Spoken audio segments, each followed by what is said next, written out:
इसके जैसे बनो। मेरा कहने का मतलब है स्लाइड लगाने का, इसको जाके समझो। जिसने इस प्लांट को समझ लिया वो जिंदगी में कभी पीछे नहीं रह सकता। तो सल्फेट और ऑलाइडस में क्या होता है, कोई पानी नहीं चाहिए इसको, मालूम है? ये जितना नमी है सब आसपास से खींचता है, मॉइस्चर, वाटर की क्राइसिस झेलता है, फिर भी हमेशा ग्रीन रहता है। और हम लोग क्या करते हैं लाइफ में, पढ़ते पढ़ते यदि एक आध साल फेल हो जाते हैं तो क्या करते हैं हम, बड़े से नहीं मैं फेल कैसे हो गया। तो कुछ बच्चे सुसाइड भी कर लेते हैं सक्सेस नहीं होने पर, वो गलत है। उसी तरीके से लाइफ में भी बहुत सारे स्ट्रेस आते हैं, आपको मालूम है? जब हम सुसाइड की कंडीशन से बाहर निकल के आगे जाके फैकल्टी बन जाते हैं, हमारा प्रमोशन नहीं होता है, उस समय हमें बड़ा वो लगता है स्ट्रेस। और sometime body will develop the diabetes, cardiovascular problems, ठीक है ना? वो जो आपने गुस्सा किया, जो एंगरनेस है वो अंदर जा रही। तो इसके जैसे बनना है हमको, एकदम हरा भरा शांत, बीच में खड़ा रहता है। इवन आपने देखा होगा इस प्लांट की खासियत क्या है ट्री की, कि जो वाटर क्राइसिस हो जाता है, एज ज़्यादा हो जाती है, बूढ़ा हो जाता है प्लांट, तो बीच में से फट जाता है, फिर भी अपनी ब्यूटी नहीं छोड़ता है। क्या ये बिल्कुल ग्रीन रहता है? देखा, इस प्लांट के जैसे बनो, मिसवाक के जैसा। और इसके जितने गुण हैं, जितनी तारीफ की जाए कम है। तो हमें जस्ट लिव लाइफ लाइक सल्फेडोरा। और ये प्लांट कहाँ से कहाँ मिलता है मालूम? हरियाणा पंजाब से लेकर सहारा डेजर्ट तक। तो जो इंडिया का राजस्थान रीजन है वो सब सहारियन रीजन है। तो हमें क्राइसिस आएगी। आपने देखा होगा, आप जब पढ़ने जाते थे तो फीस की क्राइसिस होती थी घर पे। फिर आप जब बड़ी क्लास में आए तो we were face the problem of funds. तो now I am focusing my presentation on funds. ये पैसा कहाँ से आता है, कैसे आता है, कैसा मिनिस्ट्री सेटअप होता है, गवर्नमेंट ऑफ इंडिया कैसे काम करती है। आप में से मेरे ख्याल से 50% से ज़्यादा लोगों को ये जानकारी नहीं होगी कि हम आपका पैसा ही आपको भेजते हैं। जो आप टैक्स करवाते हैं वो टैक्स को हम कैसे डिस्ट्रीब्यूट करते हैं और कितना फंड अवेलेबल होता है। तो डीबीटी का जो डिपार्टमेंट ऑफ बायोटेक्नोलॉजी का फंड है वो है 3000 करोड़ का बजट है एक साल का। आप सोचते होंगे इतनी बड़ी बड़ी फिगर्स होती है क्या? एक मूवी दिखाया था ना, किडनैप कर लेता, बोलते इतनी बड़ी बड़ी फिगर होती क्या? 15,000 करोड़, 20,000 करोड़, 40 होती भाई। वो सब हम इंडियन का ही श्रम, खून पसीने की मेहनत, तो जो हम आपको देते हैं। और मैं कौन हूँ वहाँ पर? I am a custodian of your money.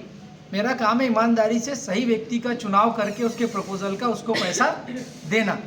मेरा काम चुनाव करना नहीं है, चुनाव को फैसिलिटेट करना है। सिलेक्शन ऑफ योर प्रपोजल, कि आपने क्या लिखा, क्या साइंस करना चाहते हो, क्या इंपॉर्टेंस है। कई बार ऐसा होगा कि आपके प्रपोजल फेल हो जाएंगे, तो आपको मायूस होने की ज़रूरत नहीं है। उसमें आपको क्या करना है, इनोवेशन दिखाना है, उसमें अच्छा साइंस दिखाना है प्रपोजल में, राइटिंग में, ठीक है ना? नेक्स्ट, तो देखिए, the science and technology innovation की drivers for economic growth and human development in the country, and we have following ministries supporting the science and technology. मैं साइंस एंड टेक्नोलॉजी का मतलब बायोटेक्नोलॉजी नहीं कह रहा हूँ। All we are in interdisciplinary science. Either you are doing chemical sciences, computer sciences, AI tools development, all kind of activity these ministries are supporting. So first ministry is the Ministry of Science and Technology, and there are 3 departments under Ministry of Science and Technology. DST, Department of Science and Technology, Department of Biotechnology, Department of Scientific and Industrial Research, and in Department of Scientific and Industrial Research there are council. Council is CSIR. Okay, Council for Scientific Industrial and Scientific. CSIR is again running more than 100 laboratory in the country.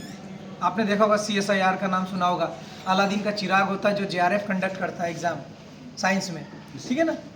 Computer science के लिए तो मेरे ख्याल से UGC भी conduct करता है exam. UGC ही करता है सर, UGC करता है, ठीक है ना? तो next is ministry of education, जो आप लोगों का डिपार्टमेंट है, जिसको आप लोग पहले क्या बोलते थे, human resource development, ministry of human resource development formerly, but now rename as a ministry of education. तो मिनिस्ट्री ऑफ एजुकेशन में भी 2 डिपार्टमेंट है। First is higher education, school education. तो आप लोग आते हैं हायर एजुकेशन में। हायर एजुकेशन, टर्सरी एजुकेशन जिसको कहा जाता है, जो UG under graduate, post graduate and PhD post doc चलता है। PhD तक की डिग्री को ही एजुकेशन में रखा गया है, पोस्ट डॉक को नहीं रखा गया। Post doc is a type of advance training. Okay, आपको जितना क्लेम मिलता है फेलोशिप में, एग्जेम्पशन मिलता है इनकम टैक्स से, वो सिर्फ PhD तक गवर्नमेंट ने लिमिट कर रखा है। तो उसके बाद यदि आपको कोई फेलोशिप मिलेगी तो you have to deposit the income tax to government. Next is ministry of earth sciences. आप बोलेंगे अर्थ साइंसेस का कंप्यूटर साइंस से क्या मतलब है? तो जहाँ आपका कंप्यूटर साइंस डिपार्टमेंट आएगा, जहाँ लाइफ साइंस आएगा,